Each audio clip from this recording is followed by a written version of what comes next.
Halo semuanya, Assalamualaikum. Kembali lagi di Trend Gadget bersama saya, Randi tentunya.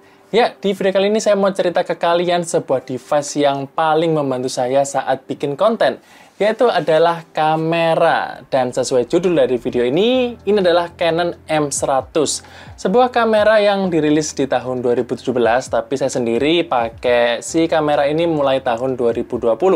So, si M100 ini udah nemenin saya selama 4 tahun. Tapi disclaimer dulu, saya bukan orang yang ahli banget di bidang fotografi maupun videografi, jadi di sini saya cuma cerita pengalaman saya sebagai user casual aja, terutama buat yang bikin konten di YouTube dan kontennya juga yang casual-casual aja. Cerita dikit dulu, saya nggak langsung pakai M100 ini sebagai kamera pertama saya. Jadi dulu saya pernah beli yang namanya Canon 4000D. Dan karena saya beli kamera itu juga di kondisi belum terlalu ngerti kamera ya, jadi saya asal beli doang. Dan ternyata pas dipakai buat video itu jelek hasilnya. Malah lebih bagus sih iPhone SE yang gen pertama saya yang tahun 2016 itu lebih bagus. Akhirnya ya saya pakai iPhone itu buat bikin konten. 4000D-nya nggak kepake. Nah, setelah saya setahun punya 4000D, saya akhirnya berhasil menjual si kamera itu dan cari-cari review ya soal kamera, dan ketemulah si M100 ini dengan harga 6-7 jutaan. Dia termasuknya oke ya, banyak orang yang merekomendasikan sebagai kamera buat pemula, terutama buat vlogger. Dan ternyata pas saya pakai sendiri kamera ini buat bikin konten, hasilnya keren.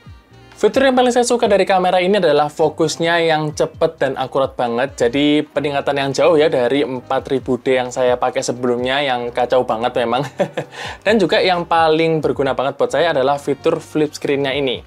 Jadi kalau misalkan saya syuting itu sendirian ya, jadi mulai dari proses bikin skrip, editing, syuting itu semuanya sendirian. So dengan adanya flip screen kayak gini itu bisa membantu saya buat positioning muka saya itu ada di mana sekarang, posisi saya udah pas atau enggak di kamera, sehingga bisa lebih memastikan ya kualitas videonya itu udah bagus atau enggak. Ditambah lagi saya yang masih pemula ini di bidang kamera itu sangat dimudahkan oleh M100 ini, karena memang di touchscreen-nya ini kita tuh dimudahkan dengan adanya UI Canon yang sangat user friendly ya, dan juga kalian bisa lihat kita bisa mengoperasikan semua menunya tuh pakai jari kita. Jadi ya rasanya kayak pakai smartphone aja gitu, nggak beda jauh. Sedangkan di kamera brand lain itu banyak yang setahu saya ya itu nggak semua menunya bisa diakses pakai touchscreen-nya. Jadi ini sangat memudahkan banget sih buat pemula-pemula yang mungkin baru beralih dari smartphone ke kamera kayak gini. Ditambah lagi dengan form faktornya yang kecil ini, itu membuat kita nggak repot ya, karena dia ringan, ringkas, jadi nggak perlu bawa tas yang gede-gede banget. Bahkan kalau kalian pakai pancake lens kayak gini yang saya pakai ini, itu bisa dimasukin kantong jaket bahkan ya. So, itu super convenient banget lah. Oh iya, di Canon M100 ini kita bisa gonta-ganti lensanya sesuai kebutuhan kita, dan harga lensa yang tersedia di pasaran itu beragam banget ya, mulai dari yang paling murah sampai yang paling mahal itu ada. Nah, buat kalian yang saat ini baru banget mau meminang Canon M100, entah itu second atau baru, menurut saya lensa kitnya ini udah oke banget. Asalkan di kondisi ruangan kalian itu udah cukup cahaya ya, jadi nggak terlalu gelap gitu. Karena memang si lensa kit ini kan aperture-nya nggak terlalu gede ya, cuman 3,5 paling lebar. Tapi kalau misalkan ruangannya seperti saya sekarang, di mana banyak cahaya, ya udah oke-oke aja. Dan juga untuk lensa kitnya ini sebenarnya dia punya kelebihan, yaitu dia punya image stabilizer. Jadi untuk hasil foto atau hasil video, itu bisa membantu banget untuk hasil yang lebih stabil. Tapi kalau kalian ada budgetnya atau berniat buat nabung, saya sangat sarankan lensa yang satu ini yang jadi andalan saya, yaitu Canon 22mm f2.0 yang saya beli di harga 2 jutaan kalau nggak salah. Ya, sedikit ya membahas soal lensa ini. Kenapa saya suka? Karena dia itu yang pertama nggak sebulky lensa kit yang ini. Jadi lensa kitnya tuh segini dan dia lebih kecil lagi, makanya dia disebut dengan lensa pancake.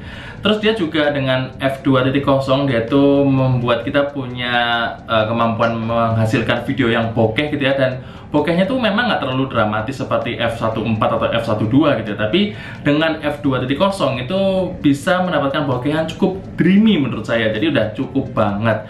Dan juga dengan focal length 22mm menurut saya nggak terlalu wide juga dan nggak terlalu close up juga, jadi ya menurut saya sih versatile ya buat beberapa skenario. Dan juga ada beberapa kelebihan lain seperti dia itu punya jarak fokus yang dekat sekitar 15 cm, jadi dia juga bisa sebagai lensa makro yang menurut saya itu sangat berguna banget buat saya menangkap detail-detail gadget yang saya review. Jadi saya suka banget sama lensa ini.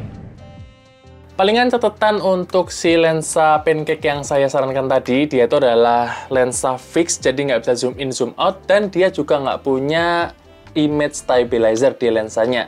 So, memang untuk image stabilizer ini adalah satu catatan penting ya di kamera M100 ini, karena salah satu kekurangan dari kamera ini itu dia nggak punya in-body stabilizer atau IBIS namanya.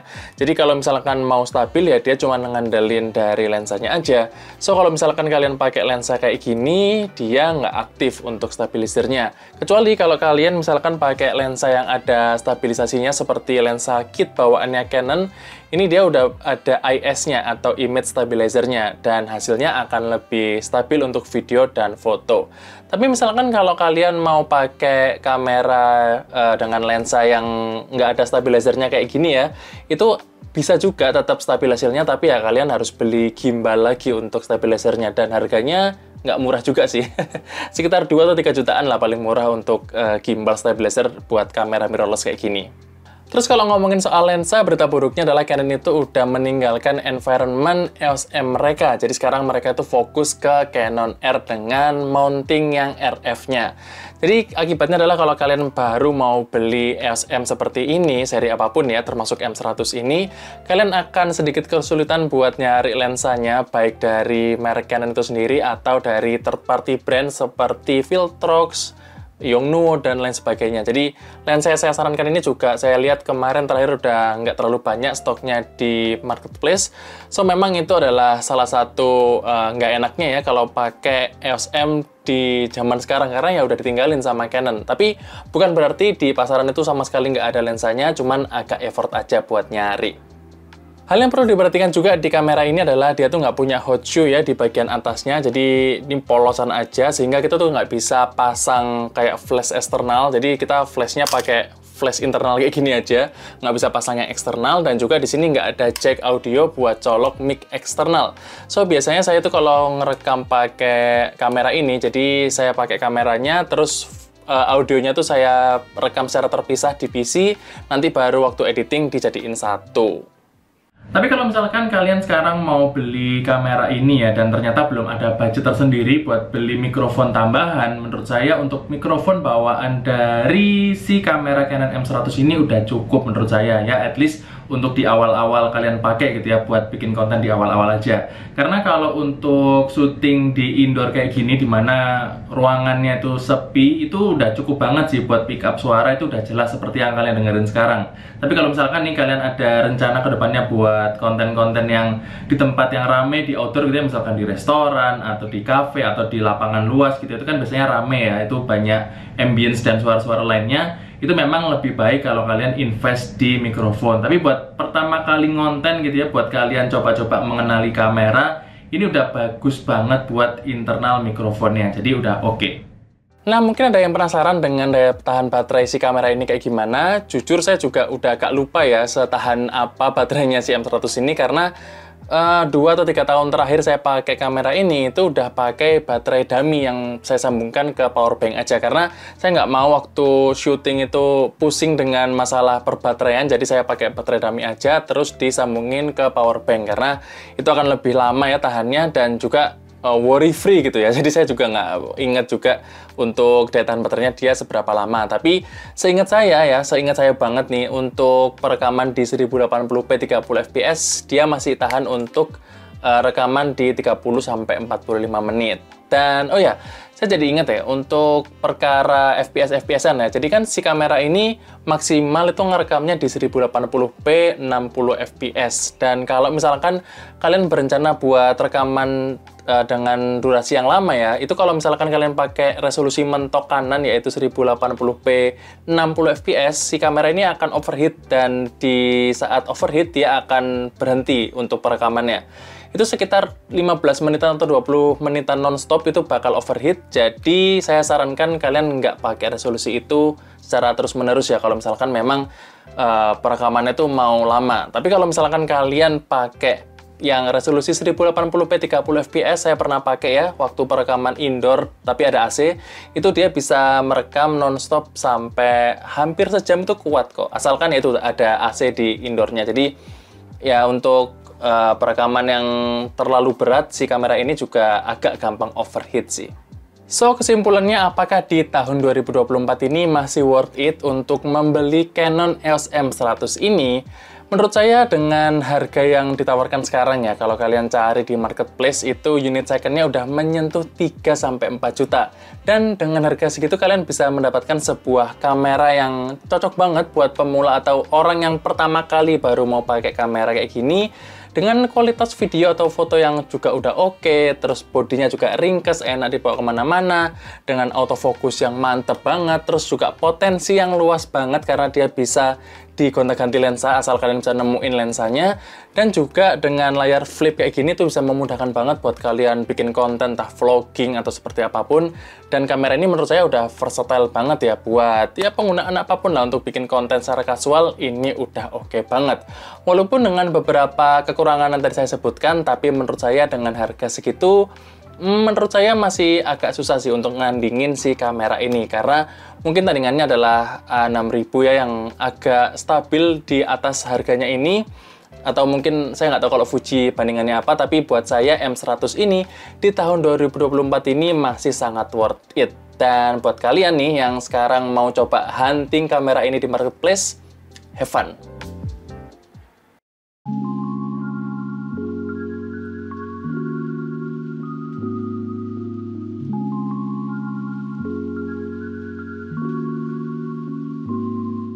4 tahun bareng Canon M100 ini adalah sebuah pengalaman yang menyenangkan buat saya, karena saya bisa belajar gimana bikin konten yang lebih proper dan juga belajar hal-hal lainnya ya, seperti segitiga exposure, lensa, lighting, dan kamera itu sendiri. Ya walaupun sekarang juga belum terlalu jago sih. Tapi sekarang saya memutuskan buat coba beralih dan mencoba sesuatu hal yang baru dengan kamera yang baru yang sekarang saya pakai, yaitu adalah Sony ZV-E10. Dan saya coba untuk mengulik lebih jauh ya kamera yang baru ini seperti apa, apakah bisa lebih bagus dari kamera ini, dan memang harapannya ke situ ya, saya bisa bikin konten yang lebih proper buat kalian juga. Dan kamera ini nasibnya gimana, apakah dijual atau enggak? Nggak tahu juga, karena saya nggak ngerti apakah bakal settle dengan si Sony ZV-E10 ini. Kalau memang masih dipakai, mungkin saya akan pakai kamera ini sebagai kamera kedua. Tapi kalau misalkan saya udah cukup dengan ZV-E10 ini, mungkin udah waktunya kamera ini buat pensiun. Oke, mungkin segitu aja cerita saya kali ini dengan Canon EOS M100 ini. Terima kasih buat kalian yang udah nonton video ini sampai habis maupun yang tidak. Jangan lupa like dan subscribe. Dan kita akan ketemu lagi di video berikutnya. Stay update!